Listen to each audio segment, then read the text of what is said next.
দুজনে কোনটা বেশি মজা লাগছিল? আমার কাছে তো দুটোই ভালো লেগেছে। কোনটা চাও আর একবার তাড়াতাড়ি আসুক? আরেকবার যে নৌকা চালানোটাই বেশি ভালো লাগছিল, এটা প্রকৃতির মধ্যে। সত্যি তাই, আমরা দেখে দেখে মজা পাচ্ছি। আপনার কাছে মনে হচ্ছে কোনটা বেটার? মানে ওই দিন আমরা শুনছিলাম তবু কতদিন পরে সেই নৌকা বিহারটা হয়েছিল, মানে কতদিন পর সেই নৌকা চালিয়েছিলেন আপনি? না না, বেসিক্যালি আমি তো খুব ক্লোজলি নেচারের সাথে থাকতে ভালোবাসি, আর নেচারের সাথে যেগুলো যায় সেগুলোর সাথে আমি নিজেকে মিলিয়ে নিতে ভালোবাসি। স্বাভাবিকভাবেই এই নৌকো চালনাটা তো একদম ছোটোবেলা থেকেই শেখা। গ্রাম থেকে উঠে আসা আমার, আবার শহরে এসে গ্রামে চলে গেছি। তো সার্কেল, তুমি যেমন আমাদেরকে বারবার ঘোরালে, আমার জীবনটাতে আমি ঘুরিয়েছি। গ্রাম থেকে এসেছি শহরে, শহর থেকে এখন গ্রামে।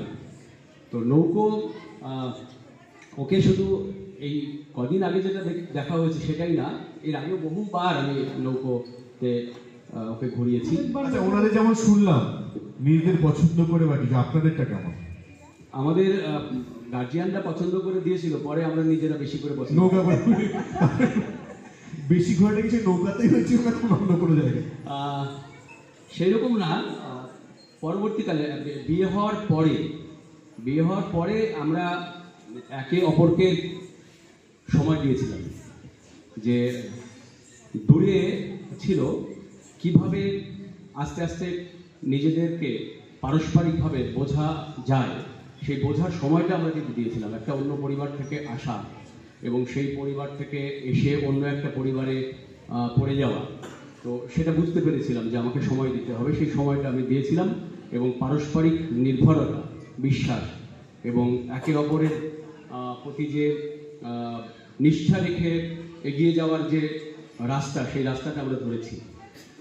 ভালো লাগা যে এখানে এরকম একটা প্রোগ্রাম যার উদ্দেশ্য পলাশ দা বলে দিল, খুব ভালো লাগছে। সত্যি তো তাই। আমরা চাই বিশেষ করে আমাদের আগামী প্রজন্মের যারা, যে প্রযুক্তি চলছে, 21 শতক মানে প্রযুক্তির শতক, এই প্রযুক্তিতে এই সম্পর্কটা তো কখনো যন্ত্র দিয়ে তৈরি করা যায় না। সম্পর্কটা তৈরি করতে হলে যে সম্মিলিত প্রয়াস যেমন দরকার, তেমনি ধীরে ধীরে ধীরে ধীরে নিজেকে ভাঙতে হয়, বারবার ভেঙে নতুন আমিতে পরিবেশিত করতে হয় সমাজে। তো সেই ক্ষেত্রে কিন্তু আমার বার্তা আগামী প্রজন্মের কাছে, যে একটু ধৈর্যশীল হয়ে দেখা যাবে যে আজকে যেটা ভাবছি যে ওকে আর মেনে নিতে পারছি না, কিন্তু একবার মেনে নেওয়ার পরে দেখা যাবে যে পথ চলতি সময়ে সেই আপন বন্ধু হয়ে দাঁড়াবে। যেমন রবি খুব সহজ করে বলছিল যে ও মঞ্চতে ফ্রি না, কিন্তু ব্যাকবোন ওর। এই যে ব্যাকবোনটা, আবার কাউকে খাইয়ে দেওয়ার গল্প আমরা শুনলাম, আবার পাশাপাশি মানে অভিজ্ঞতা কেমন লাগে রামধনুর মঞ্চে আজকে? জীবনের প্রথম এরকমকে হাঁটা। আমি তো সাধারণত স্টেজে খুব একটা যাই না, উঠিও না, যে দাদার সাথে এটা করলাম আর এরকম একটা প্রোগ্রামে আসতে পেরে আমরা ভীষণভাবে খুশি। আজকে তুমি দাদার কথা বল, কারণ দাদা তো খুব ভালো একজন ভালো বক্তা, ভালো লেখেন, আমরা খুব ভালো একজন বড় শিক্ষাবিদ বটে, আমরা সকলেই জানি। দাদার উদ্দেশ্যে আজকে তুমি কি কিছু বলতে চাও? মানে কিছু কি বলতেই হবে দাদার জন্য?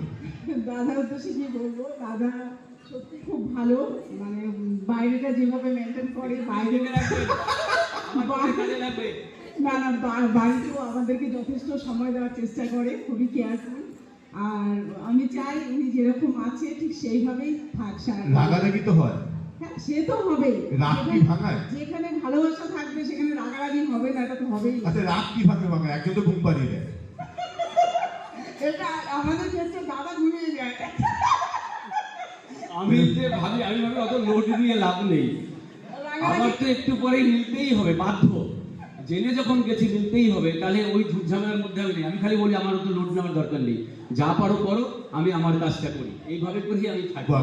আমাদের ক্ষেত্রে যখনই ঝগড়া হবে দাদা কাঁথা মুড়ি দিয়ে শুয়ে পড়বে, তারপরে আমি ঘরে চলে গেলাম। এখানে কি সে ঘুমের ট্যাবলেট দরকার হয় নাকি? এমনি ঘুমিয়ে যাবে। মিঠুনের বৌদি যেরকম আছে এরকমই থাকুক। একবার জোরে ক্ল্যাপ হয়ে যাক প্লিজ। আচ্ছা, আমার একটু কথা, যে এই যে রামধনু এর প্রোগ্রামটা এবার এখানে হচ্ছে, গতবার বোধ করি রবীন্দ্র হয়েছিল, আমি গেছিলাম। তো রাম এটা বসন্ত উৎসব। প্রোগ্রামের কিছু বিশিষ্টতা মানে বৈশিষ্ট্য রয়েছে। আর বারবারই দেখি সঞ্চালনায় মিঠুনই থাকে, এটাও দেখেছি আমি। মোট 13তে আমি 3 পেয়েছি, মানে 3টে প্রোগ্রাম আমি দেখতে পেয়েছি। তো রামধনুর কর্ণধার তার যে এই যে সারা বছরের ভাবনা এবং একটু নতুন, আসলে নতুনের পথেই কিন্তু আমরা বাঁচতে চাই, প্রতিদিন নিজেকে নতুন করতে চাই। আর এই নতুনের মধ্যে মানুষ কিন্তু শেষ পর্যন্ত আনন্দ খুঁজে পায়, আর আনন্দই হচ্ছে পরম ব্রহ্ম। আনন্দ জন্যই কিন্তু আমরা বেঁচে আছি, আনন্দ না থাকলে আমরা বাঁচতে পারতাম না। একদমই তাই, তো একদমই। আমি আমার পক্ষ থেকে ধন্যবাদ জানাচ্ছি এই রামধনুর 13 টু দি পাওয়ার ইনফিনিটি হোক, Wow. আস্তে আস্তে আস্তে আস্তে এগিয়ে চলুক। অনেক ভালো লাগা আমাদের সবার, ধন্যবাদ।